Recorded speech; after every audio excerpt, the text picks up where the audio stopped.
ನನ್ನ ಆತ್ಮೀಯ ಸ್ನೇಹಿತರೆ, ನನ್ನ ಕುಟುಂಬದವರು, ನನ್ನ ತಂಗಿ ಭಾವ ಎಲ್ಲರಿಗೂ ನಾನು ಹೇಳ್ದೇನೆ ನನ್ನ ನಿರ್ಧಾರನ ನಾನು ತಗೊಳ್ತಿದ್ದೀನಿ. ನನ್ನ ಮನೆಯವರು ನನಗೆ ಮೋಸ ಮಾಡಿ ಹೋಗಿ 2 ವರ್ಷ ಆಯಿತು. ಕೊನೆಗೆ ಪಾಪನೂ ಬೇಡ ಅಂತ ಬಿಟ್ಟಲು. ಪಾಪನೂ ನಾನೇ ನೋಡ್ಕೊತಿದ್ದೀನಿ. ನನ್ನ ಜೀವನ, ನನ್ನ ಮಗಳ ಖುಷಿ, ನಗು, ಅವಳ ಒಂದು ಪ್ರೀತಿ.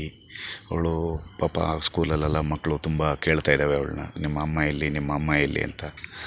ಅವಳು ನನಗೆ ಗೊತ್ತಿಲ್ಲದಂಗೆ ಆಲ್ಬಮಿಂದ ಫೋಟೋ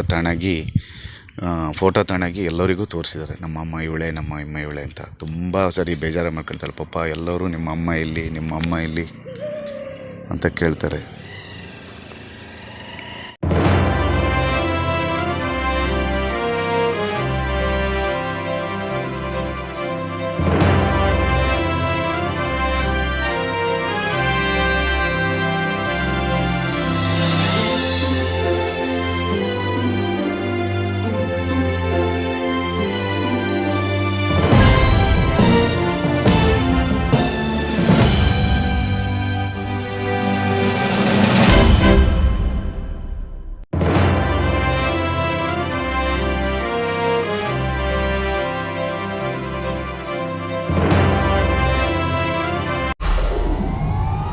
ವಿಡಿಯೋ ನೋಡಿದ್ದಕ್ಕೆ ಧನ್ಯವಾದಗಳು. ಮುಂದಿನ ವಿಡಿಯೋದಲ್ಲಿ ಸಿಗೋಣ. ಕ್ಷಣ ಕ್ಷಣದ ಸುದ್ದಿಗಾಗಿ ವೀಕ್ಷಿಸಿ ನ್ಯೂಸ್ ಕರ್ನಾಟಕ, ಸದಾ ನಿಮ್ಮ ಜೊತೆ.